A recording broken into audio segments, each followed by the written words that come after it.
प्रिय विद्यार्थियों, सुप्रभात। मैं आज आपके इस YouTube चैनल पर लेकर आया हूँ ये नया टॉपिक जिसका नाम है संधि। तो आज हम आप लोगों को संधि के बारे में बताएंगे। देखिए, संधि के बारे में है क्या, ये बड़ी एक भ्रांति है कि संधि बहुत कठिन होती है, समझ में नहीं आती है। तो संधि समझ में इसलिए नहीं आती है क्योंकि हम उसको स्टेप बाय स्टेप नहीं समझते हैं। तो आज की इस वीडियो में हम संधि को स्टेप बाय स्टेप समझेंगे। तो क्या करना है, सबसे पहले आप लोगों को संधि में सबसे पहले छोटी सी छोटी बात को याद रखेंगे। तो आइए हम शुरू करते हैं कि ये आखिर है क्या ये संधि। देखिए, सबसे पहले आप इसे समझ लीजिए कि जो संधि होती है वो है क्या। वर्णों के आपस में मिलने से उनमें होने वाला परिवर्तन, यानी वर्णों के आपस में मिलने से कोई भी शब्द होगा, शब्द के दो भाग होंगे। जैसे कि आप यहाँ देख पा रहे होंगे कि यहाँ शब्द के दो भाग है, नर और ये धन ईश है। तो ये शब्द के यहाँ पर दो भाग हैं और यहाँ जो दो भाग हैं तो कहाँ वर्णों का परस्पर मेल होता है ये आप समझ लीजिएगा। जैसे हम इस पर ध्यान देंगे कि स्वरों के साथ स्वरों के मिलने से उनमें होने वाला परिवर्तन, या वर्णों के आपस में मिलने से उनमें होने वाला परिवर्तन जो होता है वो संधि होता है। तो देखिए, तो याद रखिएगा कि पहले शब्द का अंतिम अक्षर, ये देख लीजिए, पहले शब्द का अंतिम अक्षर और दूसरे शब्द का पहला अक्षर। तो यहाँ जब ये दोनों स्वर मिलते हैं परस्पर तब संधि होती है। अब आप देख लीजिएगा कि संधि के भेद कितने हैं। तो यहाँ पर जो संधि के भेद हैं वो तीन भेद हैं: स्वर संधि, व्यंजन संधि और ये आपकी विसर्ग संधि। अब हम बात करते हैं स्वर संधि की कि स्वर संधि क्या है। तो स्वरों के साथ स्वरों के मिलने से, मिलेंगे कहाँ, आप देख लीजिए कि पहले शब्द के अंतिम अक्षर में जो स्वर होगा, दूसरे शब्द के पहले अक्षर में जो स्वर होगा, इन स्वरों के मिलने से जो परिवर्तन होगा वो होगी आपकी स्वर संधि। स्वरों के साथ स्वरों के मिलने से उनमें होने वाला परिवर्तन स्वर संधि कहलाता है। और स्वर संधि को समझने के लिए आपको स्वरों के बारे में भी समझना होगा कि स्वर कितने प्रकार के होते हैं। वैसे तो देखिए, जब अगर आपको स्वरों के बारे में, व्यंजनों के बारे में जानकारी लेना है तो इसमें मैंने पहले ही वीडियो अपलोड कर रखे हैं। तो वर्णमाला पार्ट 1, पार्ट 2, पार्ट 3 इसे आप देख लेंगे कि तो स्वर और व्यंजनों का आपको ज्ञान हो जाएगा।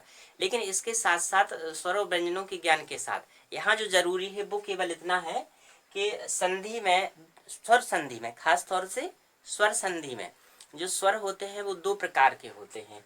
एक होता है समान स्वर, एक होते हैं असमान स्वर। तो समान स्वर क्या होते हैं? देखिए, समान स्वर क्या है कि जब पहले शब्द के अंतिम अक्षर में कोई स्वर हो और दूसरे शब्द के पहले अक्षर में कोई स्वर हो, तो ये जहां पर दोनों भागों में स्वर हो, पहले शब्द के अंतिम अक्षर में और दूसरे शब्द के पहले अक्षर में जहां पर स्वर होते हैं और स्वरों के मिलने से जो परिवर्तन होगा तो ये स्वर संधि होगी। तो यहाँ पर जो स्वर संधि है, आपने समझ लिया कि स्वरों के साथ स्वरों के मिलने से उनमें होने वाला जो परिवर्तन होता है वो स्वर संधि होता है। अब आपको क्या करना है कि संधि में दो प्रकार के स्वरों पर आपको ध्यान देना है। एक तो समान स्वरों के बारे में और एक यहाँ पर असमान स्वरों के बारे में। तो यहाँ ये असमान स्वर है और ये समान स्वर है। तो समान स्वर से तात्पर्य हमारा ये है कि जो एक जैसे ही, एक ही कैटेगरी के होते हैं। देखिए, एक ही कैटेगरी के हैं, आप ये देखिएगा, यानी छोटा आ बड़ा आ ये एक ही समूह का है, छोटी ई बड़ी ई ये भी एक ही समूह का है, छोटा ऊ बड़ा ऊ ये भी एक ही समूह का है। यानी यहाँ पर जो अक्षर होंगे, देखिए जैसे ये सत्य लिखा हुआ है तो सत्य में जो ये आ आया और यहाँ पर ये आग्रह में जो आ आया, तो सत्य का आ और आग्रह का आ ये क्या है, ये एक ही आपके समूह के अक्षर हैं, स्वर हैं। तो इसलिए ये हो जाता है समान स्वर। अब इसके बाद देख लीजिएगा असमान स्वर। तो देखिए, यहाँ आप ध्यान दीजिएगा, मैं अभी और भी उदाहरण आपको बता दूंगा। यहाँ आप देखिए, ये असमान स्वर है। असमान स्वर कैसे है? देखिए, यहाँ ये रा में आ निकला और इसमें ई, तो यहाँ पर आ और ई का कोई भी समायोजन नहीं होता है, यानी ये एक ही ग्रुप की नहीं है, एक ही समूह की नहीं है, इसलिए असमान स्वर हो गए। तो जब समान स्वरों का भी मेल हो और असमान स्वरों का भी मेल हो तो वहां पर आपका स्वर संधि होगा। अब स्वर संधि के जो भेद होते हैं वो मुख्य रूप से 5 भेद होते हैं। देखिए हिंदी में 5 भेद होते हैं, लेकिन संस्कृत में इसके 8 भेद होते हैं। जब हम आपको संस्कृत की संधियों के बारे में बताएंगे तो उसमें हम आपको समझाएंगे कि संस्कृत में जो 8 भेद होते हैं स्वर संधियों के, वो क्या होते हैं। तो सबसे पहले हम इसको देख लेते हैं कि जो दीर्घ स्वर संधि है, तो ये जो भेद है इसके स्वर संधि के, ये कितने भेद हैं। दीर्घ स्वर संधि, गुण स्वर संधि, यण स्वर संधि, वृद्धि स्वर संधि और अयादि स्वर संधि, यानी 1 2 3 4 5। अब हम बात कर लेते हैं दीर्घ स्वर संधि के बारे में। तो देखिए दीर्घ स्वर संधि क्या है, जहां पर समान स्वरों का मेल होता है वहां पर दीर्घ स्वर संधि होती है। यानी आप ये जान लीजिए कि समान स्वरों का जहां मेल होता है वहां दीर्घ स्वर संधि होती है। तो जितने भी दीर्घ स्वर संधि के उदाहरण होंगे आपके, उसमें सब में समान स्वर होगा। अभी हम आपको बता देंगे, ये बहुत सारे उदाहरण हमने यहाँ लिख रखे हैं, इनको हम आपको बताएंगे कि दीर्घ स्वर संधि में समान स्वरों का मेल होगा। लेकिन इन समान स्वरों में एक चीज और आप ध्यान रखिएगा कि जब भी ये समान स्वर जुड़ेंगे, यानी ह्रस्व स्वर व दीर्घ स्वर मिलकर जब बनते हैं, तो जब भी हमारा ह्रस्व स्वर जुड़ेगा और दीर्घ स्वर जुड़ेगा तो ये आपस में मिलकर के दीर्घ हो जाएंगे। क्या हो जाएंगे? ये हो जाएंगे दीर्घ। दीर्घ का मतलब होता है ये बड़े बन जाएंगे। कैसे? देख लीजिए, जैसे यहाँ लिखा हुआ है शास्त्र। अब शास्त्र में अगर ये त्रा है तो त्रा में कौन सा स्वर निकला? आ। कौन सा स्वर निकला? आ। ओके, अब यहाँ क्या है? आ। अब आप देखिएगा, ये इसमें छोटे आ का स्वर है और ये बड़े आ का स्वर है। नियम कह रहा है कि ह्रस्व स्वर व दीर्घ स्वर मिलकर दीर्घ होते हैं, यानी ये बड़े बन जाते हैं। तो यहाँ पर ये क्या बन जाएगा? बड़ा आ बन जाएगा। अब आप इसमें देख लीजिए कि त्रा का निकला था आ, तो आपको मालूम है कि जब भी किसी व्यंजन में से कोई स्वर निकलता है तो वो व्यंजन कैसा हो जाता है? आधा हो जाता है, यानी वो स्वर रहित हो जाता है। तो आप ये देख लीजिए कि जब हमने इस त्रा का आ निकाला, इसका त्रा का आ निकाला यहाँ पर हमने, और ये आ जोड़ा, तो ये क्या हो गया? ये त्रा जो था ये बड़ा हो गया, तो यहाँ पर ये हो जाएगा शास्त्रा। अब ये आ जो था वो आ इसमें मिल गया था, तो ये हो गया अर्थ बचा, तो ये हो जाएगा आपका शास्त्र धन अर्थ का शास्त्रार्थ। अब ये देखिए शतायु, तो शतायु में आ लीजिएगा आप और यहाँ पर बड़ा आ दीजिए, क्योंकि इसका आपको हमने पहले ही बताया था कि संधि का मतलब ही यही है कि पहले शब्द का अंतिम अक्षर का स्वर देखेंगे और दूसरे शब्द के पहले अक्षर में स्वर देखेंगे। तो पहले शब्द के अंतिम अक्षर में स्वर आया आ और दूसरे शब्द के पहले अक्षर में स्वर आया बड़ा आ। अब छोटा आ और बड़ा दोनों को जोड़ना है, तो देखिए नियम कह रहा है कि ह्रस्व स्वर व दीर्घ स्वर मिलकर दीर्घ स्वर होते हैं। तो यहाँ पर ये छोटा और बड़ा दोनों मिल गए, तो ये क्या हो गए? बड़े हो गए। अब ये देखिए, जब इसका इंटरफेस देखते हैं, छोटे आ ता में से स्वर निकाला था तो इस तरह से ये बना था, और इसका आ निकाला था और इसके आ से मिलाया था, तो छोटा आ प्लस बड़ा आ और ये मिलकर बन गया था बड़ा आ। अब जब बड़ा आ ये बनेगा तो इसकी मात्रा हम इसी में लगाएंगे। तो देखिए ये जो आ था ना, इसकी मात्रा हमने ता में जोड़ दी। जब प्रिय विद्यार्थियों, सुप्रभात। मैं आपका हिंदी अध्यापक धनीराम इप्टा। तो अभी आप संधि टॉपिक के अंतर्गत पढ़ रहे थे संधि के कितने भेद होते हैं। तो अभी आपने जाना कि संधि के 3 भेद होते हैं, स्वर संधि, व्यंजन संधि और विसर्ग संधि।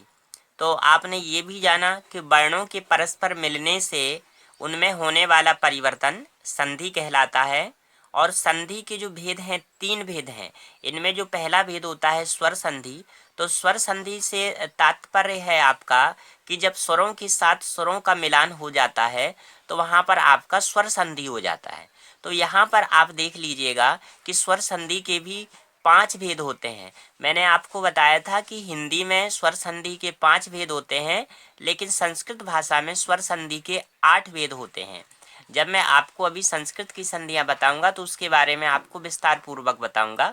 तो आइए हम जान लेते हैं कि जो स्वर संधि है, अभी आपने जाना था थोड़ी देर पहले कि स्वर संधि के जो 5 भेद हैं उनमें दीर्घ स्वर संधि, गुण स्वर संधि, यण स्वर संधि, वृद्धि स्वर संधि और आयादी स्वर संधि होती हैं। तो इसी क्रम में आप सबसे पहले पुनः दीर्घ स्वर संधि को थोड़ा सा विस्तार से समझ लीजिएगा कि देखिए, जैसे मैंने आपको बताया था कि संधि होगी कहाँ। संधि जो होती है वो संधि आपकी, जानते हैं आप कि पहले शब्द के अंतिम अक्षर में जो स्वर होता है और दूसरे शब्द के पहले वर्ण में जो स्वर होता है, इन दो वर्णों के परस्पर मिलने से उनमें जो परिवर्तन होता है वो आपकी संधि होती है। तो आप देख लीजिएगा यहाँ पर, जैसे ये आपका लिखा हुआ है शास्त्र, तो शास्त्र में त्रा में आ ले लिया और अर्थ के आ में आ ले लिया, तो ये दीर्घ हो गया। क्यों? क्योंकि जो दीर्घ स्वर संधि होती है, दीर्घ स्वर संधि का नियम ही होता है जहाँ पर समान स्वरों का मिलान होता है। जब समान स्वर मिलते हैं तो वो दीर्घ हो जाते हैं। यानी चाहे हिरस्व स्वर हिरस्व स्वर से मिलता है तो भी दीर्घ हो जाता है, जैसे कि ये दोनों हिरस्व हैं। हिरस्व का मतलब होता है कि जिन स्वरों को बोलने में कम समय लगता है, तो ये दोनों के दोनों आपके हिरस्व स्वर हैं। तो हिरस्व हिरस्व से मिलता है तो भी दीर्घ हो जाता है और हिरस्व दीर्घ से मिलता है तो भी दीर्घ हो जाता है। चाहे दो दीर्घ और दीर्घ मिलते हैं तब भी वो दीर्घ ही होते हैं। तो आपने इसमें ये जाना था। अब आप ये समझ लीजिएगा कि जब समान स्वरों का जहाँ मेल हो रहा होता है, और आपने अभी थोड़ी देर ये जाना था कि जो समान स्वर होते हैं वो क्या होते हैं, एक ही समूह के जो स्वर होते हैं वो समान स्वर कहलाते हैं। जो एक ही समूह के होते हैं वो समान होते हैं। समान और असमान स्वरों के बारे में आपने पहले ही जान लिया। तो देखिए, शास्त्र में त्रा में आ लिया, अर्थ में आ लिया, तो दोनों मिलाकर के ये बड़ा आ हो गया। तो ये आपका जाकर के जो त्रा था, जब इसमें से हम स्वर निकाल देंगे तो ये आधा हो गया होगा, यानी हलंत हो गया होगा। लेकिन जब आपने इसमें स्वर जोड़ दिया तो ये दीर्घ हो गया। तो इस प्रकार से शास्त्रार्थ बन गया। अब सत धन आयु का देख लीजिए, तो ता में से आपने आ लिया तो ये हलंत वाला हो गया। ये देख लीजिए, ये हलंत वाला आपका ता हो गया। लेकिन ये छोटा आ और ये बड़ा आ, यानी एक हिरस्व स्वर और दूसरा दीर्घ स्वर जोड़ दिया तो ये जाकर के ये दीर्घ हो गया। तो ये शतधन आयु का आपका ये शतायु हो गया। अब चलिए इसी प्रकार से आप और भी उदाहरण देख लीजिए। जैसे महाधन आत्मा का महात्मा हो गया। ये कैसे जोड़ा गया आप देख पा रहे होंगे। देखिए, जैसे हा में आ दीर्घ है और आत्मा में आ ये भी दीर्घ है, तो दोनों दीर्घ जो करके मिल करके ये हो गए आ, यानी ये दीर्घ हो गए। तो ये देखिएगा, ये जब महा में से हा में से आपने आ निकाला था तो यहाँ पर ये हलंत युक्त हो गया था हा, लेकिन ये दोनों दीर्घ जुड़ करके दीर्घ हुए तो यहाँ पर ये बड़ा आ हो गया। तो जब ये बड़ा आ आया है, ये स्वर है, तो इस स्वर की आपकी मात्रा बनेगी। तो ये मात्रा हमने हा में जोड़ दिया तो ये महात्मा हो गया। तो महाधन आत्मा का महात्मा हो गया। इसी प्रकार से गिरिधन ईश का ग्रीश हो गया। देवी धन इच्छा का देवीच्छा हो गया। सती धन ईश का सतीश हो गया। गुरुधन उपदेश का गुरु उपदेश हो गया। यहाँ पर मैं आपको एक चीज़ जरूर बता देना चाहता हूँ कि देखिए, आप रा में देख पा रहे होंगे। ये रा में देखिए, ये रा में ये जो इसकी घुंडी है वो जुड़ी हुई नहीं है, तो ये छोटा ऊ है। और जब रा में ये घुंडी जुड़ जाती है, आप देख पा रहे हैं ये जुड़ी हुई है, ये ध्यान से देखिएगा, ये जुड़ी हुई है। देखिए यहाँ ये जुड़ी हुई है, तो ये बड़ा रा बना माना जाएगा, यानी ये रा में बड़ा ऊ की मात्रा लगाएंगे। इस प्रकार से रा में बड़ा ऊ की मात्रा लगाते हैं और ये रा में ये छोटा ऊ की मात्रा है। जब ये घुंडी नहीं जुड़ी है तो ये छोटा ऊ है। तो देखिएगा, यहाँ पर आपने लिया गुरु धन उपदेश, तो ऊ और यहाँ ऊ ये दोनों जोड़ा तो ये दीर्घ हो गया, यानी ये ऊ ये ऐसा पढ़ेंगे इसको, तो ये दीर्घ हो गया। तो आप यहाँ देख लीजिएगा कि जब रा में से आपने ऊ निकाला था तो ये रा हलंत युक्त हो गया। बाद में ये छोटा और छोटा ये जोड़ा आपका, छोटा ऊ और छोटा ऊ जोड़ा तो ये बड़ा ऊ हो गया। तो यहाँ पर ये देख लीजिए ग्रुप देश हो गया। तो प्रिय विद्यार्थियों, ये थी आपकी दीर्घ स्वर संधि। तो दीर्घ स्वर संधि के बारे में आपने इतना जाना। अब हम आपको बताने जा रहे हैं गुण स्वर संधि के बारे में। देखिए, गुण स्वर संधि क्या होती है कि छोटा आ या बड़ा आ के आगे छोटी ई या बड़ी ई, छोटा ऊ या बड़ा ऊ या रिर आए, तो इनके मेल से क्रमशः ए ओ तथा अर हो जाता है। ये इसका नियम है। आप एक बार देख लीजिएगा, ये जो नियम है आप देखिए कि जब छोटा आ बड़ा आ के आगे छोटी बड़ी छोटा ऊ बड़ा ऊ ऋ आए तो इनके मेल से क्रमशः ए ओ तथा अर हो जाता है। अब हम आपको इसको इस तरह समझते हैं, इसको शॉर्ट में आप ये फॉर्मूला लिखा हुआ तो आप शॉर्ट में भी इसे समझ लीजिए कि छोटा आ बड़ा प्लस छोटी बड़ी छोटा ऊ बड़ा ऊ ऋ। तो जब छोटा आ बड़ा का मेल छोटी या बड़ी से होगा तो ए होगा, जब छोटा बड़ा का मेल छोटा ऊ बड़ा ऊ से होगा तो ओ होगा, छोटा बड़ा का मेल जब ऋ से होगा तो अर होगा। और ये देखिए ये प्लस है और प्लस की ये बाद है, ये प्लस के बाद है और ये प्लस के पहले है। तो इसका मतलब क्या है, ये पहले ही मैं बता चुका हूँ कि जो संधि होती है वो पहले शब्द के अंतिम वर्ण को देखा जाएगा और दूसरे शब्द के पहले वर्ण के स्वर को देखा जाएगा।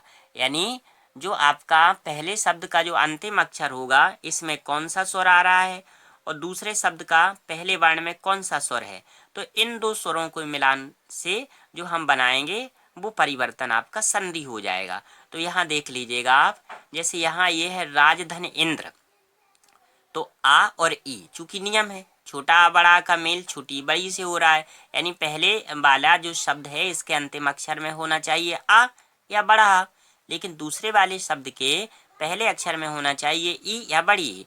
तो ये चाहे छोटी ही हो या बड़ी हो, छोटा हो या बड़ा हो, इनका अगर दोनों का मेल हो रहा है यहाँ पर तो ये ही बनना है। तो आप देख लीजिएगा राजधन इंद्र, तो राजधन जब इंद्र का मेल हुआ तो आ ई मिल करके ये ए बन गया। तो देखिए यहाँ ये जा था, जा में से आपने आ निकाला तो ये हलंत लग गया इसमें, ये देख लीजिए इसमें हलंत लग गया। और अब क्या हुआ यहाँ पर जो ए था ये आपका स्वर वर्ण हो गया।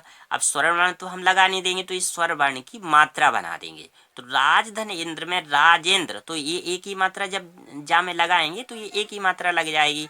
तो यहाँ पर आपका राजधन ए धन नृद्र राजेंद्र हो जाएगा। उसी प्रकार से आप देखिएगा कमल धन ईश का आ ई, देखिए यहाँ बड़ी है यहाँ छोटी था, लेकिन कोई फर्क नहीं पड़ रहा, नियम है उसका। देखिए जो नियम है नियम यही है, आप यहाँ देख लीजिएगा। तो इसलिए इस पर कोई फर्क नहीं पड़ेगा क्योंकि नियम ही वही है। तो अब आप यहाँ देख लीजिए कि कमल धन आप ईश का आपका कमल ए धन शा, तो ये जाकर के कमलेश हो गया। उसी प्रकार से परधन उपकार का परोपकार हो जाएगा आपका। ये देखिए ये आपका परोपकार हो गया। क्यों? क्योंकि ये नियम कह रहा है, आपका ये नियम कह रहा है, इसलिए हम नियम के अकॉर्डिंग जब चलेंगे तो इसमें यही परिवर्तन हो रहा है जो आप देख पा रहे हैं। जब छोटा बड़ा का मेल अगर छोटा ऊ बड़ा ऊ से हो जाता है तो जाकर के ये ओ बन जाता है। तो यहाँ देखिए पर में आया आ और उपकार में आया ऊ, तो आ और ऊ ओ, तो देखिए यहाँ पर रा में से आ लिया था तो ये हलंत वाला हो गया, और यहाँ आ और इसका ऊ जोड़ा तो ये ओ हो गया, और ऊ हटाया था तो इसलिए यहाँ पर पकार लिखा है। तो पर धन ओ धन पकार इक्वल टू परोपकार। उसी प्रकार से ये सूर धन ऊष्मा का सूर्योष्मा, यथा धन उचित का यथोचित। तो इस प्रकार से आपने ये जाना कि ये जो होती है आपकी ये आपकी गुण स्वर संधि होती है। तो अभी आपने जाना दीर्घ स्वर संधि, गुण स्वर संधि। अब आगे हम जानेंगे इसके बारे में वृद्धि संधि के बारे में। तो प्रिय विद्यार्थियों, अभी आपने जाना था जो है कि गुण संधि के बारे में। अब हम आपको बताने जा रहे हैं यण स्वर संधि के बारे में। तो देखिए यण जो स्वर संधि होती है उसमें क्या होता है कि जब हमारा जो ये आपका पहला जो वर्ण होगा, देखिए जो पहला शब्द होगा उस पहले शब्द का जो अंतिम अक्षर होगा वो क्या होगा, तो जान लीजिएगा कि पहले शब्द के अंतिम जो अक्षर में आएगा क्या, छोटी का स्वर, बड़ी का स्वर, छोटा ऊ का स्वर या बड़ा ऊ का स्वर, तथा क्या आएगा ऋ आएगा। और उसके बाद क्या होगा, कोई भी असमान स्वर होगा। देखिए समान स्वर और असमान स्वरों के बारे में हमने आपको पहले ही बता दिया, तो आप उसको ध्यान रखिएगा। तो देखिए छोटी ई और बड़ी ई का मेल अगर किसी भी असमान स्वर से होता है तो या हो जाता है। छोटा ऊ और बड़ा ऊ का मेल अगर किसी भी असमान स्वर से होता है तो वा हो जाता है, और ऋ का मेल अगर किसी भी असमान स्वर से होता है तो रा हो जाता है। अब हम आप जो है कि इसके जो नियम है, इसका जो छोटा सा रूल है, फॉर्मूला है इसका, ये आप शॉर्ट में समझ लीजिएगा। तो देखिए ये फॉर्मूला जो देखते हैं तो क्या देखते हैं कि छोटी ई बड़ी का मेल अगर किसी भी असमान स्वर से हो रहा है तो क्या बन रहा है, या बन रहा है। जब छोटा ऊ बड़ा ऊ का मेल किसी भी असमान स्वर से हो रहा है तो क्या बन रहा है, वा बन रहा है। और जब ऋ का मेल किसी भी असमान स्वर से हो रहा है तो क्या बन रहा है, रा बन रहा है। अब आप देखिएगा यहाँ ये लिखा हुआ है अति धन अंत, तो ता में से ई लिया और अन में से अंत में से अन लिया और यहाँ ता शेष बचा। तो हम यहाँ देखते हैं कि आ है और यहाँ ये ता है, तो देखिए ता व्यंजन युक्त हो गया, यानी ये सॉरी जो ता जो था ये व्यंजन स्वर रहित हो गया, यानी ये व्यंजन हो गया। अब जो यहाँ है वो ई और आ जोड़ा तो यहाँ बना, क्योंकि इसका जो अनुस्वार है यानी ये जो बिंदी है जिसे आप अंकी बिंदी बोलते हैं इसे अनुस्वार कहते हैं, ये आप इसमें रखेंगे ही, तो ये यहाँ हो गया। और इसका जो ता शेष था वो ता बचा। तो अब जब हम इसको जोड़ेंगे तो ये आपका अत्यंत हो जाएगा। तो अतिधन अंत का अत्यंत है, क्योंकि नियम है छोटी बड़ी का मेल असमान स्वर से होगा तो या बन जाएगा। देवी धन अर्पण का देखिए देव्यर्पण हो गया, क्यों हो गया, बड़ी ई इसमें से आपने निकाली और इसमें से आ निकाला, अर्पण का आ देवी का बड़ी ई, तो इन दोनों को जोड़ा तो या बना, क्योंकि नियम कहता है छोटी ई हो या बड़ी हो लेकिन असमान स्वर अगर है तो वो या ही बनेगा। तो इस प्रकार से देव्यार्पण हो गया। सखीधन आनंद का सख्यानंद हो गया। अनुधन अन्वय का अन्वय हो गया। सुधन अल्प का स्वल्प हो गया। प्रभुधन आकार का प्रभुआकार हो गया। पितृधन आदेश का पित्रादेश हो गया। जरा आप इसे जरूर समझ लीजिएगा। देखिए ये पितृधन आदेश का पित्रादेश कैसे हो जाता है ये आप समझ लीजिए। इसमें देखिए ये जो त्र है इसमें से आपने ऋ निकाला तो ये ता हो गया। ये आदेश का आ निकाला तो ये आपका यहाँ देश हो गया। अब ऋ और आ जोड़ा तो ये रा हो गया। ये बड़ा रा क्यों बना, देखिए नियम पे गौर करिएगा। जो नियम था, नियम ये कह रहा था कि ऋ के बाद अगर कोई असमान स्वर आएगा तो वो रा हो जाएगा, यानी हलंत वाला रा हो जाएगा। लेकिन यहाँ क्या था कि यहाँ ऋ के बाद असमान स्वर तो आया लेकिन वो बड़ा था। जब बड़ा स्वर होता है तो हम उस स्वर को उसी में जोड़ देते हैं। तो चूंकि यहाँ बड़ा आ था तो अगर यहाँ बड़ा आ ना होता तो यहाँ पर ये रा बड़ा नहीं होता, लेकिन चूंकि ये बड़ा आ है तो इसलिए रा भी बड़ा हो गया। तो यहाँ पर ये पितृधन आदेश का पित्रादेश हो गया। तो मात्रधन आगमन का देखिए ये मात्रा गमन हो गया। ऐसा इसलिए हुआ क्योंकि आप जानते हैं कि जब ता और रा जोड़ेंगे तो वो त्रा बनता है, तो ये त्रा बना। अब त्रा चूंकि रा बड़ा है तो ये त्रा भी बड़ा हो गया, तो इसलिए पित्रादेश हो गया। ये मात्रधन आगमन का ये मात्रा गमन हो गया।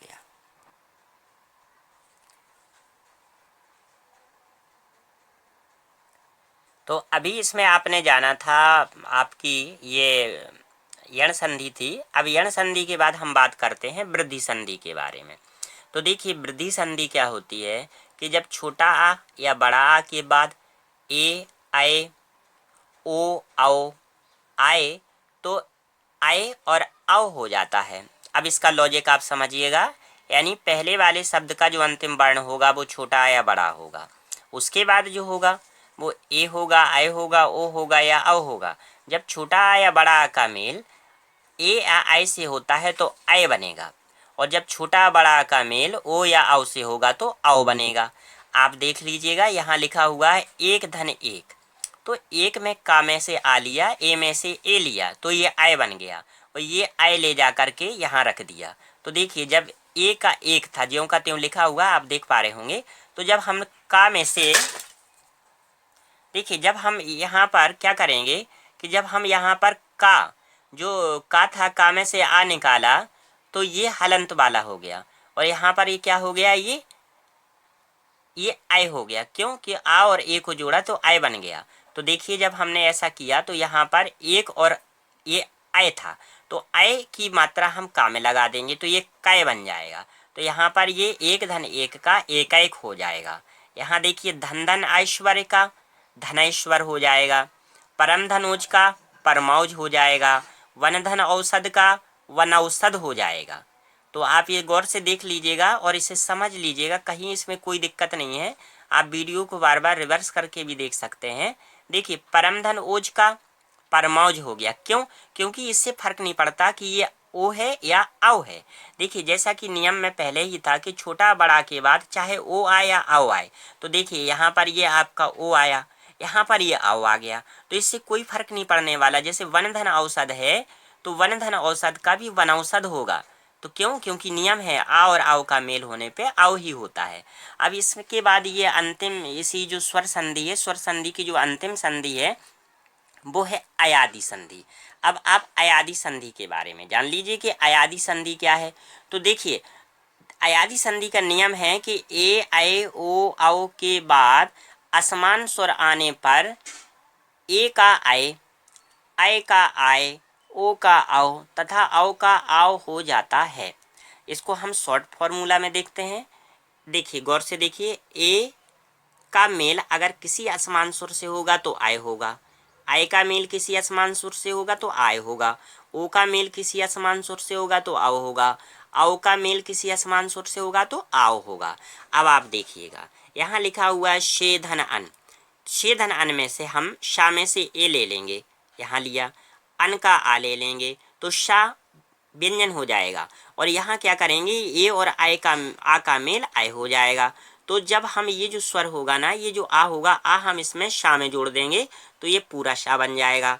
ये यहाँ बचेगा या, तो ये या हो गया, ये बचा ना तो ना हो गया, तो शे धन अन का शैन हो गया। उसी प्रकार से देखिए ये शय धन अर का जाकर के क्या हो जाना है, शायर हो जाना है। ये शायर कैसे हो जाना है, देखिए ए यानी आय और आ का मेल आय होगा, चूंकि नियम है आय का मेल अगर असमान सुर से होगा तो ये आय हो जाएगा। तो ये शय में से शा लिया और यहाँ आय और आ मिलके आय हो गया और रा, तो ये हो गया शायर।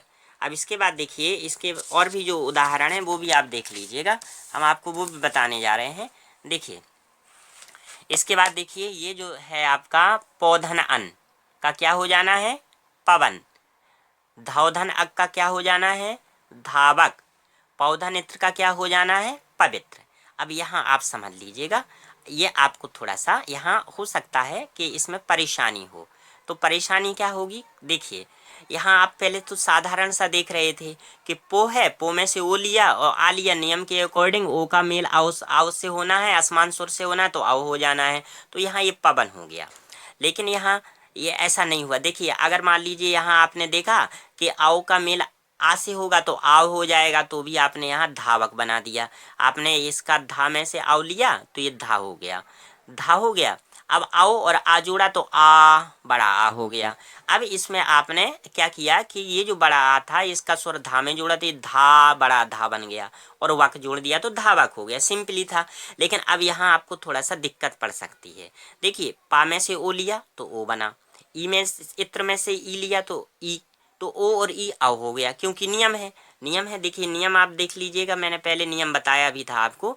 अब ओ के साथ ई आया तो आओ बन गया, नियम है चूंकि। लेकिन अब यहाँ पर ये पवित्र क्यों हो गया, ये ई की मात्रा कहाँ से आ गई। तो देखिए ई की मात्रा के लिए आप यहाँ गौर करिए। होता ये है कि एक बार हम नियम के अनुसार तो वही करेंगे जो नियम है संधि का, लेकिन बाद में हम करेंगे क्या कि हम ये देखेंगे कि दूसरे वाले शब्द का अगर पहला जो वर्ण है वो कोई स्वर है जिसकी मात्रा होती है, मात्रा होती है तो छोटा आ को छोड़ करके सभी की मात्रा होती है। तो छोटा आ था तो यहाँ पर कोई मात्रा नहीं है, तो अगर छोटे आ के अलावा अगर कोई भी स्वर आता है तो उसकी हम मात्रा बनाएंगे और वो मात्रा हम व्यंजन में लगाएंगे, क्योंकि ये स्वर ये व्यंजन में जुड़ जाएगा और ये जो व्यंजन बचेगा इसमें हम इस स्वर की मात्रा लगा देंगे।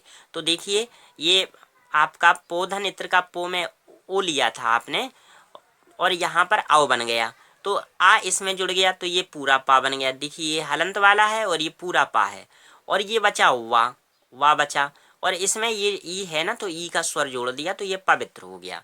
उसी तरह से दूसरे उदाहरण भी देख लीजिए।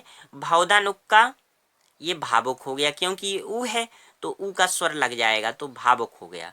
ये भावधन इन्हीं का ये भावनी हो गया। अगर ना में बड़ी की मात्रा होती तो यहाँ भी बड़ी की मात्रा हो सकती थी।